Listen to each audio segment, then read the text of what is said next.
Welcome back. Well, we are back at it again. Another episode. Stay Focused podcast. I am Artie Delgado, cinematographer, DP, and Steadicam operator. And first of all, just a really downright cool person to hang out with. Good to have you guys back. We are super excited to just keep talking, and man, some good stuff coming up. We've been getting a great feedback from all of you guys out there that have been listening to this podcast. Just tell you guys have inspired me to do more.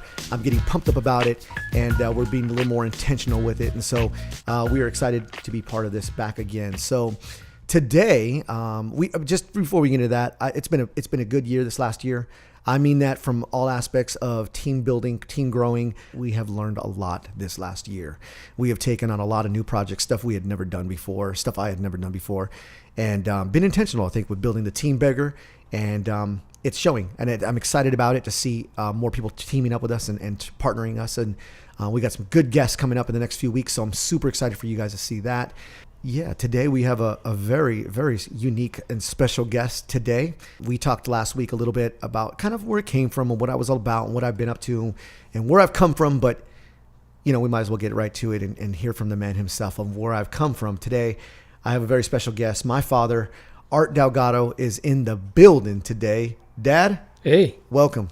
Glad to be here. Glad to have you. I think before I even get started, me and my dad have a very good relationship, but one thing we share is Seinfeld. We are big Seinfeld fans. We can go hours and hours of just talking episode. Okay, now you're on the spot. Tell me one of your favorite episodes of Seinfeld. What is one of the things that you enjoy? Well, I am also a big Seinfeld fan, and it's hard to pinpoint one. Yeah. I think one of my favorites might be the episode where Kramer had reproduced the Merv Griffin set in his home, and anybody that would come in, almost kind of like what we did would here. come in honoring them. Hey, we got the next guest in here. Let's get him in, and they'd come in and they look confused at what's going on, but it just really made me laugh a lot, and how he all put that together. And everybody goes along with it. Yeah. And we know that every time we do that through our lives, we are at dinner, at lunches, we're everywhere, and we can build in a Seinfeld episode somehow, some way. And then our mom just looks at us and rolls her eyes like, oh, brother. Well, I'm a big Seinfeld fan, but not as big as you are, because you memorize all the lines. Yeah. I mean, Seinfeld, we bring up a scene from Seinfeld, you'll think about it, and next thing I know, I have a half hour of dialogue going on of all the parts. So. The guys know I'm always bringing in quotes all the time, constantly. But I think that's really good, and to have you here today, I think is very special. I think it's a matter of I owe everything to a lot of what you do and where you've come from. But to get right into it, I want people to really understand where my work ethic and a lot of my passion has come from, and I believe it's come from you, and it's been watching you grow up. And give me give me so people can understand a little bit about your journey, what you have been doing in your career and your job. Most of you guys may not know, my father has been in education his entire life. As long as since I was a kid, you've been in school. You've been doing in school all the way to get your doctorate, and then leading all the way up to being the Los Angeles County Superintendent of LA. So tell me a little bit, just so I can a little more in depth on what that is and your level of career that you've indulged in. Well, I am really blessed. God has really shown me favor throughout my career, and started out as a classroom teacher, an assistant principal, a principal for an elementary school for 8 years, then eventually an assistant superintendent and a superintendent in San Bernardino City Schools. That's where I started my first position as a superintendent. And great time, great career, great time with kids, great time with adults, got a chance to meet a lot of people. A lot of needs being met, and that I think is what drove me through my career, as I saw people begin to improve their own lives, and you see kids with meeting with a lot of success. That was always very rewarding to me, and I met a lot of great people that just helped me. I mean, I didn't do anything all by myself. I had great people around me all the time. At one point, I ran for the county superintendent's office in San Bernardino City, and I'm sure you remember that because it was a tough time. I was the superintendent at the time and running a campaign to try to become the county superintendent, and you have to run for election. I lost that election. I really thought God wanted me to be there. It turns out He had other plans for me. Yeah. A couple of months after I had lost that election, I received a call from LA County. Now, LA County, for those listeners that might not know about LA County, is the largest county school district in the nation. And that county oversees over 2 million students and 80 school districts. And so they gave me a call. The Board of Supervisors called me in. I spoke with them, met with them, and they liked what I had to say. They liked what I had done in San Bernardino, and decided I was the guy for the job. And so I finished my career in LA County, which is a great reward for me. I enjoyed it. We worked with some, again, great people. I was able to bring a team in. We made some major changes there, and we think their changes are going to last for a long, long time. And so, yeah, that was my journey. Like I said, I do have a doctorate, but, in my wildest dreams growing up, I never thought that I'd get to, I never aspired to become Dr. Delgado, and so, but only because I had certain people that would interfere in my career some way and talk to me about those things. That's how I became interested. And so there were these key moments, these decision moments when people would challenge, and I was the kind of person that always liked to challenge, and went in and achieved my doctorate, and I think it opened up a great number of doors for me. The biggest piece of that career story that I think I regret the most, though, is that it took me away from home a lot, and was at school. I would work during the day, go to school at night, weekends working on papers and assignments, and so as a result, I felt like I missed out on a lot of things that you guys, you and your sister, did growing up, and so fortunately for me, I had Mom, who was always there and always faithful to keep things going. And I might just add that I know I have you on this podcast, but for those that are listening, my mom is here. Yeah. And in the background, Mom, can you say hello in the background, just somewhere back there? Hey, everyone. So she is here. I know if I'm saying something wrong, she'll give me some. Yeah, she'll be poking us somewhere in there. But yeah, I agree with you. She has definitely come through, and we have had this conversation too about you feeling like you had not been around, but we've mentioned this conversation. We didn't feel it once. I mean, the way that you balanced out and the way that you had a relationship with us, and you still made us feel important, and you did basketball games. I mean, you coached my basketball games growing up, so it wasn't like I felt anything missed, and I don't think I ever really felt that absentee at all. And so whatever you were doing at that time, I never missed that at all. So you did a really good job, but to juggle it all between, you doing worship bands in the garage, to, doing church every weekend. I mean, not just church, you were involved. You were doing piano and worship. You were leading that, plus school and work and doctorate papers, and going to the universities in between all of that, and teaching, and all that in between was, I think you guys can start to hear the amount of work ethic I was around, the nonstop hustle, I guess you would say, that you provided on a regular basis. I observed that growing up. Well, you had to, because I had no choice, really. Early on when you were just a toddler, Mom and I would go to church on Sunday morning, Sunday evening, Wednesday nights, and choir practice. I had the band that I was in at the time, and we'd take you guys everywhere with us. If it got late, we just put you underneath one of the chairs, and all bundled up in pillows and blankets, and you'd go to sleep while we did choir practice, and so I don't know how it all worked out, but it did. It did. Yeah. Well, bring it. People might be asking, okay, how is this related to me as a filmmaker? How is it related to me as a cinematographer, a photographer, a creative? We're talking today really about a lot of work ethic.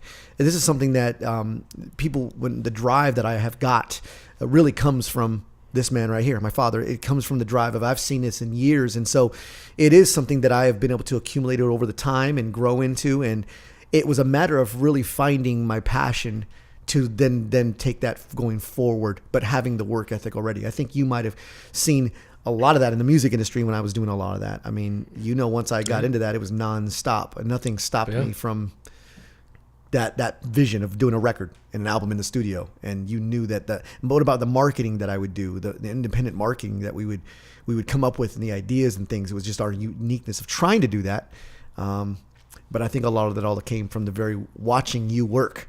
And then also seeing the repercussions of it, the hard work that you went into. And, this man still found time to build decks in our backyard. And he didn't hire out anybody. He did the work himself. If it was a matter of construction to the home or doing something, he did it himself. He didn't hire a gardener. This guy did it himself. I had a gardener. You had a gardener. No, Yeah. I already know what you're going to go. I already know what you're going to say. I had a gardener. It was my son. He did a pretty lousy job. And every time he went out to cut our grass, I mean, I always ended up with 2 or 3 broken sprinklers. Yeah, that was my adolescent way of not wanting to do the chore. That if I did a horrible job, maybe he won't have me do it. But no, you maybe still do it. I still had to go out there and do it. Give me an idea, like when you see your accomplishments today and what you've accomplished and your legacy you've built in there. What are some of the biggest satisfactions you've had out of that? What could you say is like the ending result, like what you've accomplished everywhere you've done and the things you've gotten out of that? I think, the most satisfying thing is knowing that others that are still doing the work, that are currently still working, call me, ask for advice, and want to know how I did certain things.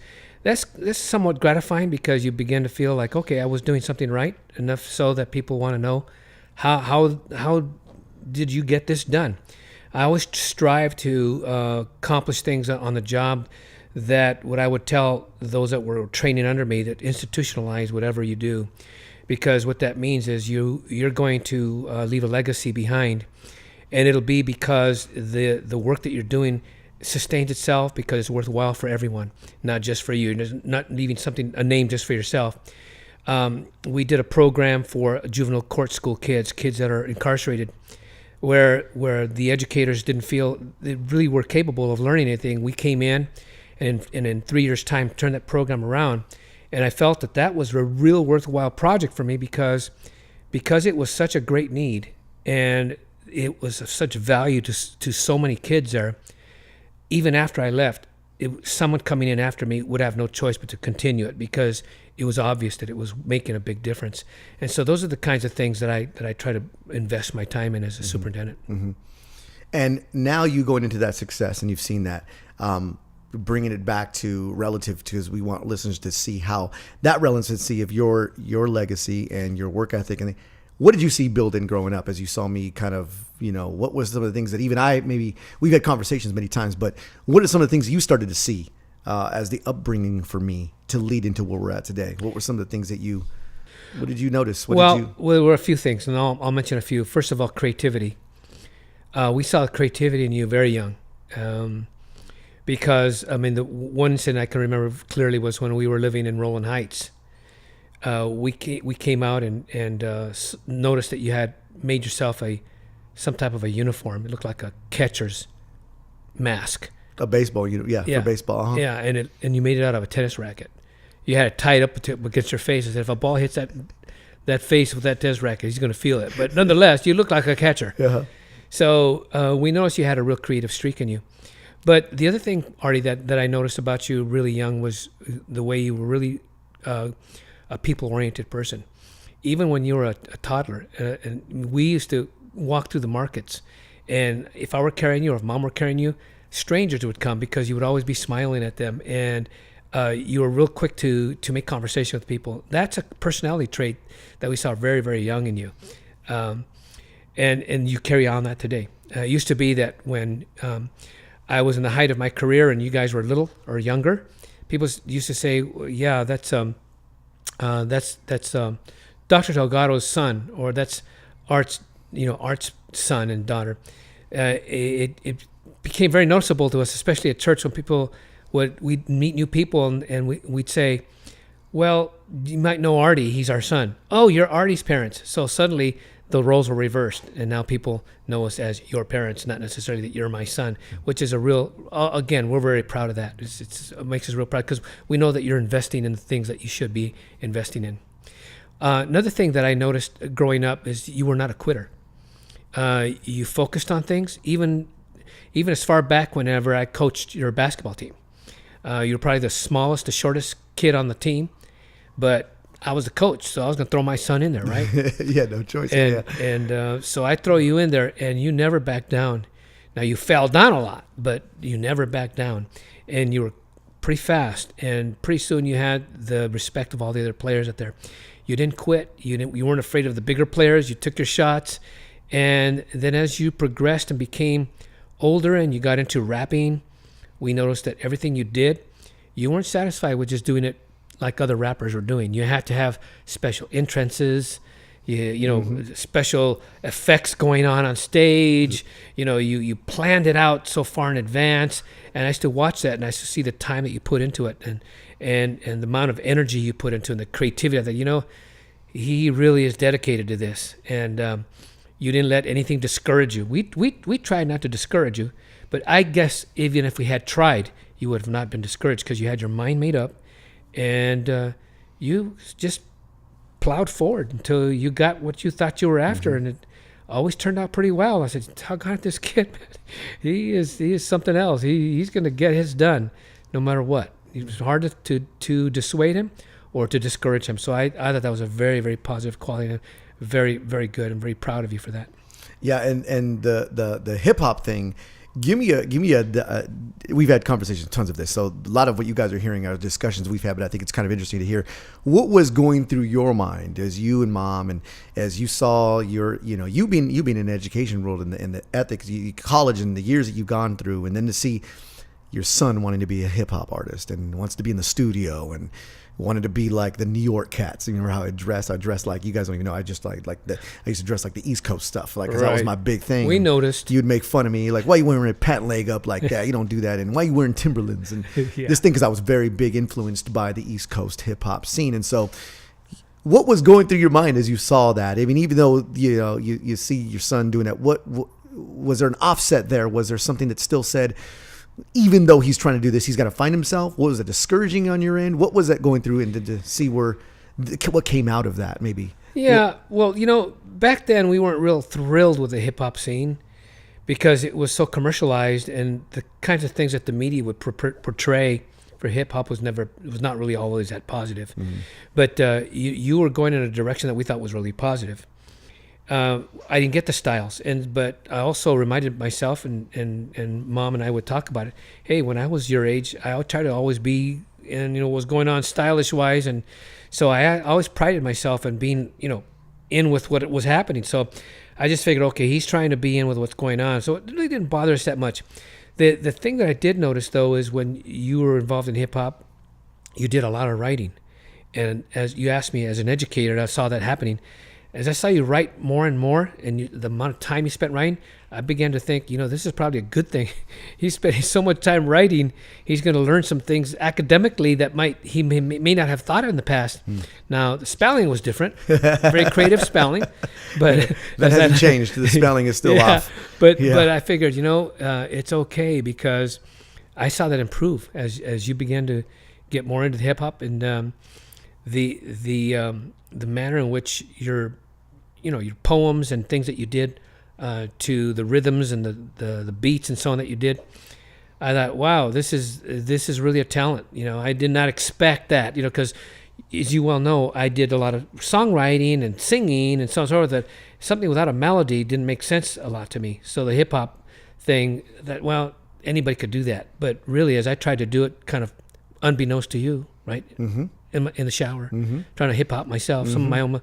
I figured, I could do this. And I started going at it, and I get so all confused. I said, wait, this is a little harder than I thought it was going to be. Yeah, so, I never knew that you did that. Yeah, just to try it. Yeah. What did you see as the growth? Now, there was a big, and that's what I kind of want to get into too, is there was a big moment at a certain, in 2001, that was a big transition for us as a family. We would do shows every night, every weekend. We were always out. And so we were coming home one night from one of our shows, and we had done the late night dinner thing, whatever, at some late restaurant. And we're heading home on the 10 freeway in West Covina, and I was actually ran into by a drunk driver coming home. This drunk driver hit us at 90 miles an hour. We were doing 5 miles an hour because they had merged all of the cars into one lane traffic coming home. And so we were that last car. And we got rear-ended by a drunk driver and crushed my car in half, and actually caused the car to explode on impact. And because of that, I have sustained third-degree burns to both my hands.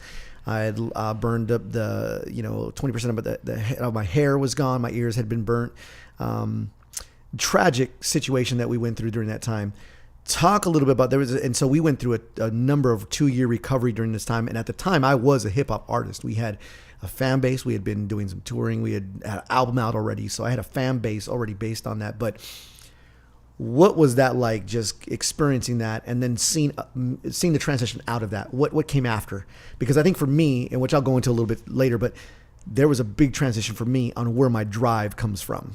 And a lot, I can always go back to that moment in my life from that. But describe just what that was like as you saw maybe the transitions out of that and express that story a little bit. It's a very dark time for us, both Mom and I.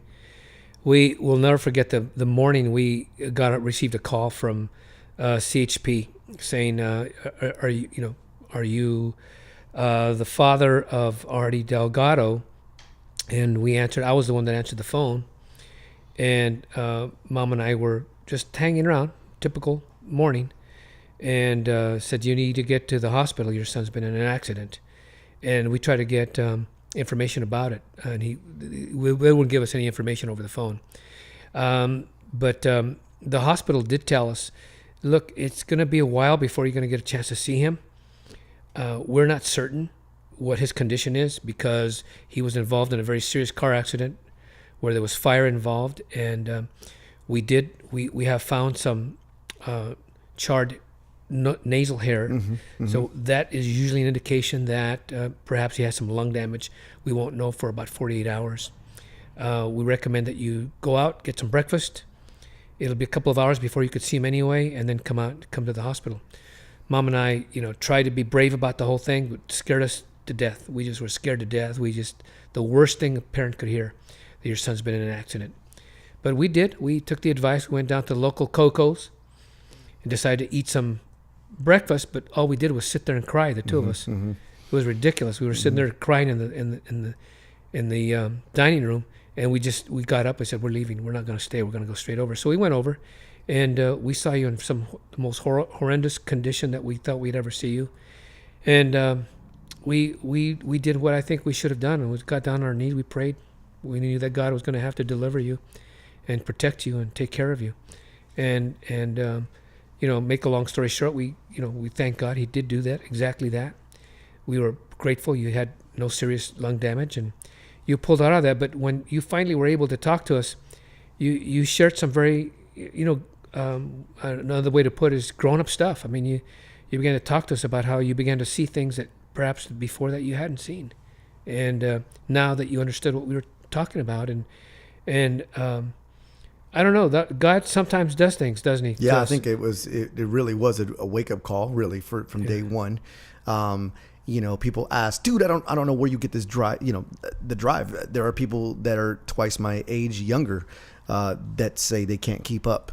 And I laugh at that, but really the idea is the drive is this is second time for me. This is time I have bonused right now for me. This is time that I am now gained. I've God has spared me and spared our family from this tragic situation. Has left me with a second chance to do something. And so the time isn't over. And so I think since then I've been running and gone nonstop since then. And so lots has happened since then, and there was a change instantly from me, from a spiritual side all the way to just the drive side, knowing there's no time to waste on anything. And I think that's a kind of a daily thing that I grind on, is that there's no time. I don't got time to do this. If I'm going to make this happen in the next couple of years, I've got to grind this out now. And we spoke a couple weeks ago about just, the idea of momentum of, like, I handle myself like an athlete in this field and in this work. And the work ethic that I drive in is knowing that if I want to get to that pro level and be playing with pro athletes, I've got to handle that level. And that's all come from that momentum at that time. So, yeah, that was a very special time for us. And we have family time where we bring it up every once in a while. We talk about it. And but the thing that I've noticed the most is your lack of fear of anything. I mean, you're nothing scares you. No project too big. There's no idea that you don't think you can pull off, and that's what I think is driving you to continue to do great things now, is because it doesn't scare you to try it. And I think your work ethic has bore some results, some fruit, and people are noticing. And I've noticed, and I've seen the quality of what you do is just really very, very professional. And it's because you're not afraid to try, a new camera technique, get the biggest piece of equipment, or put together a premiere of some kind that people are going to all be invited to and show up and throw a red carpet out. And my thinking is, wow, you don't have to do all of that, to really move forward with your career. But because you listen to an inner voice of yourself that says, I think I can do this, and I think I can make it work, and because you have such good people around you that really believe in what you're doing as well, it turns out pretty well. Yeah, and I'm always impressed. I would love to hear just a take on that, because I can vouch for that 100%, that having good people around you makes everything. The guys around me, the motivation from them, the build up, the drive. I mean, even just doing this podcast has come from the drive of my guys, and the push to be able to say, you need to be doing this, or we should just do this. And they've pushed, coming from the leadership that you've come from. And, I lead a team, and we're all leaders, and I'm trying to build leaders out of that. But what could you say is basis on some of your success of having a great team and how you built that? You couldn't have done some of the bigger changes by yourself. I mean, you've grown your way to get there, but what would you say is some great leadership tips that you have had that's made you good at what you do and successful in the drive with your team and a team based? Well, I've always had a really good team around me, and I look for people who have better ideas than I have. And they may not even realize it, but I do, and that's why I listen to what they have to say. Mm-hmm. And it might always be the way it comes out from them, the way it turns out. I may change it because two minds are working on something will always improve something. So, but I always try to listen to my team and see what they have to say and any cautions that they might give me, because it makes me a better leader. My job as an educational leader was always, and I always say this to my team, look, your job is to bring to fruition all of those things that we talk about in this room. How do we make it work? What's step one? What's step two? That's your job to do that. My job primarily is to look around the corner, see what's coming, and say to you guys, look, in another year or two, this is what we need to be ready for. How do we get that? How do we get ready? And so I had such a good team around me that said, okay, they didn't see it, I saw it. That's my job. I'm the visionary. I'm the one who sees things in the future. And their job is to be ready to welcome that future. And so because I had such good people around me, we were prepared for things that most people didn't see coming. And we were able to avert great catastrophes, and some districts were really falling apart. Ours was managed well. Our budgets were good. We had teachers where we needed them. And it's because you begin to predict things that are going to take place. And if you have a good leader who can see around the corner, and have a good team that says, I can help you put this together, let's do it together, and you kind of step aside and let that happen, then great things can take place. How much of that development when you did that was your ability to let go of things versus take on the things that you did? I mean, you kind of had been through all those steps all the way up to where you got. How much of that did you decide to let go of before? I mean, how far into your career before you started realizing I need to let go and let these guys take on the things that, even though you could probably do a better job right then and there, you had to delegate or let them do it? How much of that was some of your success, or what was that like? Because for me, as any director or kind of lead, your tendency is to say, it's easier if I do it myself. Let me show you. I'll just do it myself. And I would get called upon, even putting on a premiere, I would find myself getting scatterbrained, moving over here, getting pulled out of one job to another because I would just do it myself. How much of that would you say is valuable for anybody to lead, to delegate and feel that trust to give it to somebody else? What was that? Right. No, I get you. And it's critical. It's a critical skill. Of course, when I was a principal at the elementary school, the principal does a lot, does most everything, unless you have a vice principal. But in my case, I didn't. So I did a lot. When I first learned that lesson, however, was when I went from a director's position in a district office to an assistant superintendent's position. And the superintendent approached me one day and said, Art, you're still acting like a director. You're not a director anymore. Mm-hmm. You're an assistant superintendent. Delegate that to your director. So I wasn't used to having someone under me and letting them do the things that I knew how to do, but now I need to trust that person needed to do that. And so I learned that then. And then when I became a superintendent, that became a lesson that made a lot of sense to me, because now I needed a team. I wasn't an expert in the money piece of what was going on in the school district, but I did have an in-house expert, an assistant superintendent who knew those numbers. And I need to learn and trust to say, okay, give me good numbers. All I ask you to do, give me good numbers. If you give me good numbers, we're gonna go far with this. So I had to trust that person to give me good numbers. If the numbers are wrong, my role was to go back and say, you gave me wrong numbers, go back and do it again. But so there's an accountability piece there. But I always trusted my people. If I ever reached a point when I didn't trust someone, that person didn't last on my team. That person had to move on somewhere else. Perhaps they'd be happier, but not with me. And so I did learn to trust good people. And it's interesting because pretty soon, if you're successful in something, good people want to be around that. And good people were coming to me and saying, let me know when you have an opening. I'd like to be a part of that. And so it just kind of ensured over time that I was going to continue to have a good team. And so that made it really manageable for me. It's such a large organization as LA County or even San Bernardino, which is a very tough place to work because of the poverty that is there. But those things always helped me. Yeah, that's good. I mean, that's exactly the concept, having a good team around you. And I think you said something very vital that when you are doing great things, you tend to attract. And I've heard this before, and maybe you can vouch for this. I always heard that if you feel like you a level 1 to 10, and if you think you're a 9, you're attracting 6s. That's just what it is. You're not attracting 9s because 9s are doing 9 work. So what you're doing is when you think you're a 9 or you think you're an 8, you're technically attracting 5s, 6s, because the guys at your level are also doing their thing. So you got to be that 10, 11 to be getting 8s. Yeah, and then you start building them into that level of 10s. And I've learned that too. And so you want to be able to, you say you have good people around you, and when you do good work, people will follow. And so now it's just a matter of getting that work and making a difference. It happens over time. And once people start to see that big work over time, they want to be part of it. So right. And how do you know that you've done a good job with the people that you're working with? Well, they go on to do greater things. Many of the people that were in my cabinet are now superintendents. Yeah, see, that's good. They worked under me. Now they're in charge of their own districts.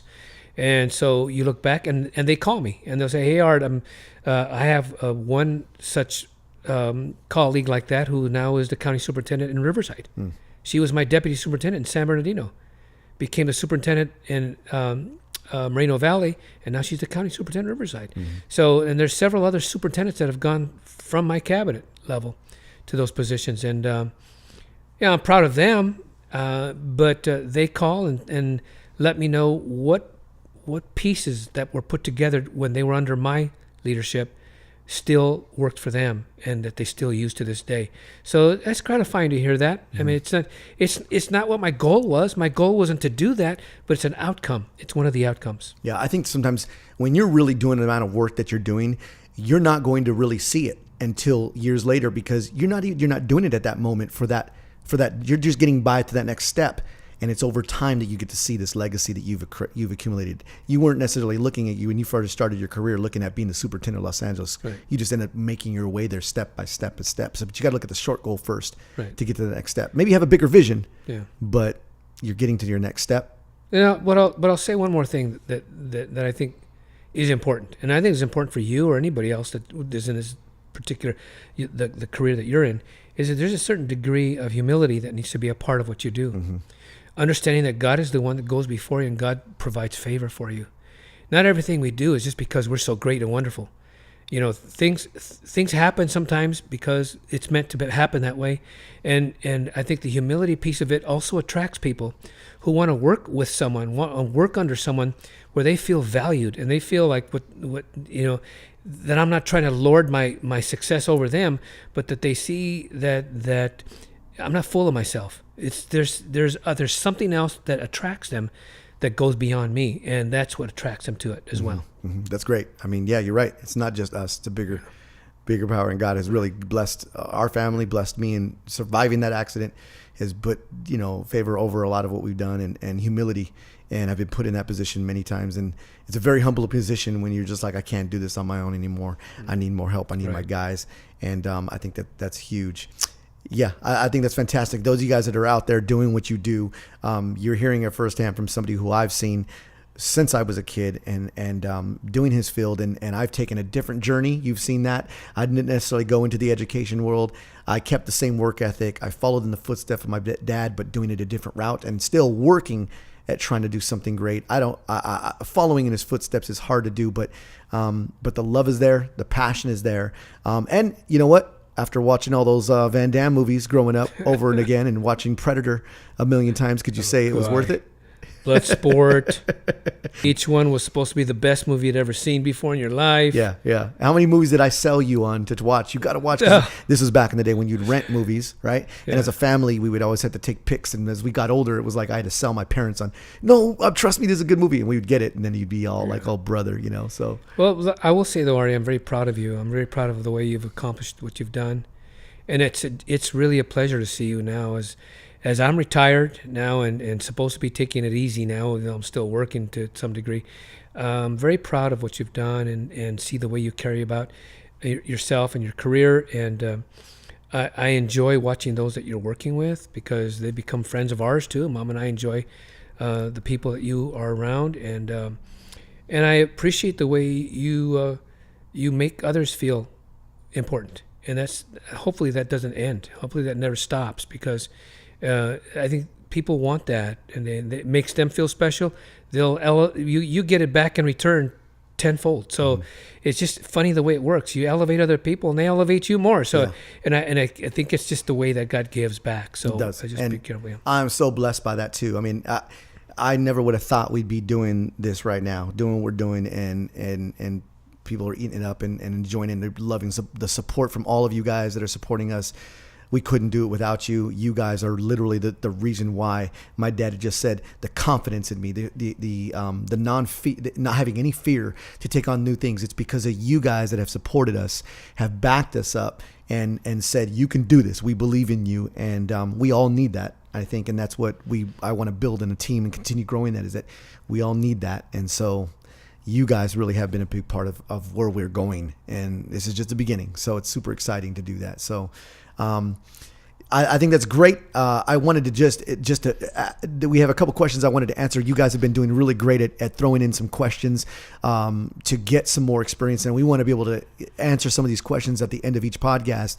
John Jacobs, he goes by John Passions on his Instagram, has asked, you as a businessman, what are some tips in business that you would give to people who would like to pursue in the same lane?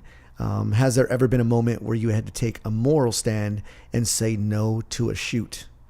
Now, this is an important question because, growing up in a film world, you are passionate about what you do, and sometimes you can lose focus. As just the name of the podcast here, stay focused. You can lose focus when you're so gung ho about trying to get that job, or you're trying to make that money. Someone's throwing some money at you, but then you start to. It's something that you don't believe in. I will say an example. I got asked to do a music video, and they were going to be taking place like at a strip club. And that was the whole thing with it, that we were going to do this thing. And right off the bat, it was like a no for me. It just wasn't, it didn't resonate. It was something that I just didn't, want to be part of. Nothing has come good out of it, and something morally just wasn't part of that. So there have been situations that have come across my way. I've even had some stuff where there's just, it's just not the right fit. It doesn't go with what you do. And you have to really stand strong on what you believe in, and the things that you can say, though, those are crossing the line. I don't want to be, affiliated with that. There's sometimes where even it's a crowd of people where I've done music videos where you can get a vibe of a client, or you can get a vibe of somebody trying to hire you for a job that you can tell that is just either two things. It's going to be more trouble than it's worth. And then it's not going to benefit you in any way. It could be more trouble than it's worth. Or maybe you're dealing with guys that are real reckless, or guys that are just, they don't pay, and things like that you're going to deal with. So we have dealt with that a number of times. But as far as a business aspect, I've had to learn that business. I am by nature not a businessman. I've learned the business. I've learned to get better at it. And like you said, Dad, was to bring good people on that do have good business sense. And so I do have good friends of mine that do, and part of the team that are business sense. My buddy Frank Garcia has actually, he has the business major. This is what he does. And he helped get the business line and the business license going and get it all started. And so those are the things that I've had to learn, but I've had good people along the way. Pushing, the motivation. just having, Jordan Keith, who's another guy who just pushes me and says, no, let's get this podcast. People want to hear it. We need to get this out. So those drives and having good people around you, I think is smart to having good business. They grow you as a businessman. And like you said, you can't do that without those good people. I mean, that's one of the things. If you can find people that know these things more than you're doing something right. You're attracting good people, because in order to be really successful, at least where I want to get, I would never be able to do it with just my talent alone. And so blessed to have that. So I think that's huge. So, and John Jacobs, who asked that question, is also another team member that's always been coming around, who we met and is just great at what he does. And John, thanks for asking that question. And I hope that was helpful, because that's really what we need is more business sense of this field, because that's how we're all going to be doing long-term longevity and big careers. So let me add something for John on this. Yes. My Christianity has never hurt my career. Mm-hmm. Never. If anything, it's enhanced it. Mm-hmm. Because people recognize when you know who you are and what you stand for. And we as Christians, unfortunately, in today's world, we're too afraid. We're too afraid to say what we really believe, Mm-hmm. because I guess the media is really sold us a bill of goods that we need to be ashamed of, or afraid of who we are as standing for Christ. Is never hurt me in my career, ever. And in fact, I think it's really helped me, so that people understand that I'm a person of principle. I know who I am, and I know what I stand for. And again, it attracts people who want that. And I think more people in society today want that. They want to know, they want to be around people who know what they stand for and don't compromise on those things. And so I know my time was a little earlier than today's society. My career is now done. Formally, but it's still valuable, because I get asked a question by a number of people who are coming up the ranks in education. What do you think is important? And I always tell them, know who you are, know why you do things. That's much more important than to know how to do things. Mm-hmm, mm-hmm. You can always learn how to do things. You just don't always know why you're doing it. And if you don't know why, then you don't stand for anything in particular, and you have to know what you stand for. So don't compromise that, and I think people appreciate that. Yeah, that's fantastic. That's great. Pop, thank you for coming in today. Thank you. Honor. I'm wearing your Brink Baby shirt. Yes. Somebody mentioned earlier. I guess that makes me Brink Daddy. But anyway, I'm very proud of you, Emil. Keep the work up. Thanks, Dad. Yeah, and speaking of that, don't forget, you guys can get Brink shirts, Brink hoodies, hats, and don't forget the Brink socks. We have available. You guys pick them up on brinkbaby.com. You guys can also see this podcast on iTunes and also brinkbaby.com. And guys, support the brand. When you guys do that, we constantly tell this, that when you guys are supporting the brand, supporting what we are doing, you are also supporting the other things that we are involved in. We do help with the community. We are built dealing with urban kids and getting stories out there. And when you do support a lot of what we do, we are allowed to give back more and give more time to help with those. So don't forget to pick up that Brink product when you get a chance. And thank you for listening to the Stay Focused podcast. And what an honor to have my family, my father, my friend, my role model, and just somebody that I love very much. So Dad, thank you for being here today. I love you too. And Mom, we love you in the background. We love you. I know you're here. And we'll see you guys next week on Stay Focused.